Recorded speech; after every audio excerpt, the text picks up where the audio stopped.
and welcome to my channel, or welcome back to my channel if you used to watch any of my videos. Thanks for stopping back by again. I can't believe it's been nearly 2 years since I was living at Jerusalem University College when COVID began and filming my Mint Tea and Theology videos over there.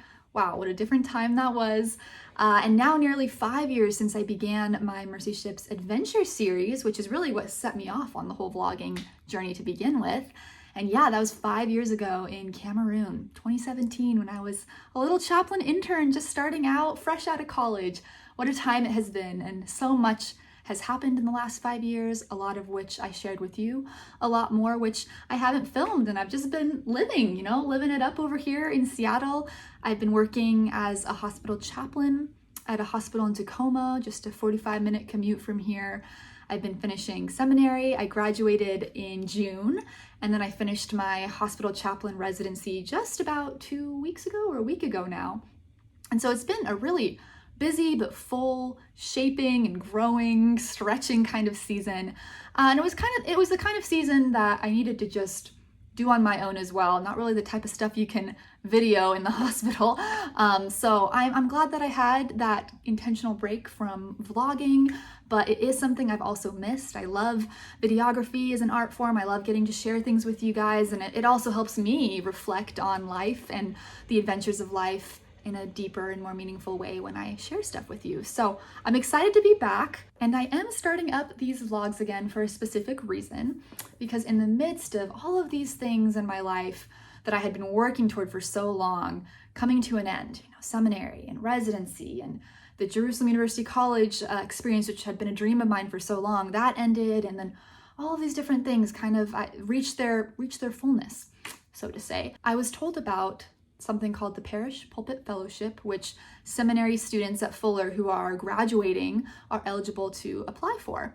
It has a main focus on preaching and improving our homiletical skills and experience, mainly wanting to give us a cross-cultural experience of preaching so that we can better our own ministry in the future. And so I applied for this fellowship. It was a very long process, and I was so honored and humbled to receive that fellowship, or to be one of the recipients of this fellowship a few months ago. I found out in May.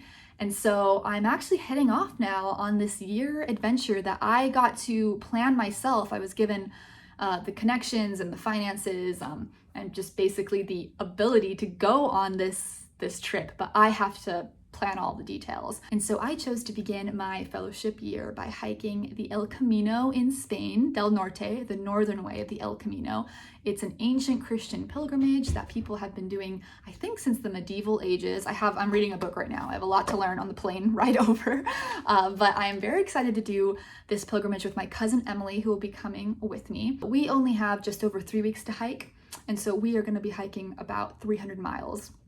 Hopefully, if we don't die. So there are many different routes to choose from, but the one we chose starts in Irun, which is close to the border near France, and it takes the coastal route all the way to the final destination, which all of the routes meet at, the Santiago de Compostela, which is the cathedral that marks the place where traditionally it is believed that St. James, the Apostle James, is buried, where his bones and remains are entombed. And so that is the final destination of all of these different routes. And there's a lot of rich history and traditions that are embedded in this pilgrimage and that we'll learn along the way. I'm already learning so much in this book I'm reading called Keeping Company with St. Ignatius by Luke J. Larson. And so I'm really excited to learn more and to share a little bit more about this pilgrimage with you if you're interested. And so I'm hoping to take you all on more of a historical and spiritual and just fun journey with my cousin and I as we hopefully make it through this pilgrimage alive and in one piece. And I'm excited because I am coming out of this season of chaplaincy and seminary, and if I'm being honest, I was just feeling, and still am feeling, pretty burned out. And so I wanted to be intentional with what I did right after all of these things ended, especially within this fellowship year. I didn't want to jump right back into academics. I wanted to have this intentional liminal space where I could really reflect on the year that I've had, the years that I've had, think about what I want moving forward, and most importantly, meet with God, walk with God along the way. Something I so love that I read in this book. He quotes that famous verse in Micah 6:8, "What does the Lord require of you? But to act justly and love mercy and to walk humbly with your God." And the emphasis, of course, for him in this book is, what does it look like to walk humbly with your God? And he goes on to explain that humble, the word humble, comes from the Latin word humus, meaning earth. And so taken literally, that means we are to walk with God, not with our head in the clouds, but on the ground. And he goes on to explain just the importance and the imagery of walking in the Bible, how the Bible begins with God wanting to walk with Adam and Eve in the garden. And of course, there's so many other more stories and Psalms and just images of walking, of a God who is with us, right? Emmanuel, God with us, who journeys alongside us, who invites us to walk with him, to not aimlessly wander, but to purposefully walk on this journey of life. And that's what I'm really excited the most about this journey, is that I feel like, oh my goodness, especially with COVID and everything else that's been going on in our modern crazy world, it feels like there can be a lot of aimless wandering, just hoping things will sort themselves out, which maybe they will. But for me, to have a time and a space that's dedicated to purposeful, intentional walking. I know where I'm beginning, I know where I'm going, but I don't know who I'll be at the end of it. That is the mystery that we get to hold on to. But at least we know the direction we're heading. And I'm excited to see what this journey teaches me about myself and what parts of me will be different by the end of it. So I am inviting you to walk this journey with me through the screen. And then after the El Camino, man, there's a lot to update you guys on. But basically, long story short, after the El Camino, I'm immediately flying to Scotland, where I will be living in Glasgow for 3 months. And then I'll be moving to the other side of Scotland, the Fife area, to study at the University of St. Andrews. And again, I'll be auditing classes that are geared towards preaching and parish pulpit ministry in general.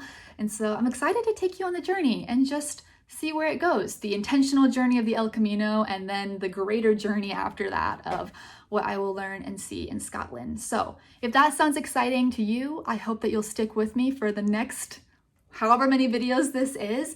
And for now, I have to finish packing because I will be carrying all of my things on my back for 3 weeks, Lord help me, and catch a plane tomorrow.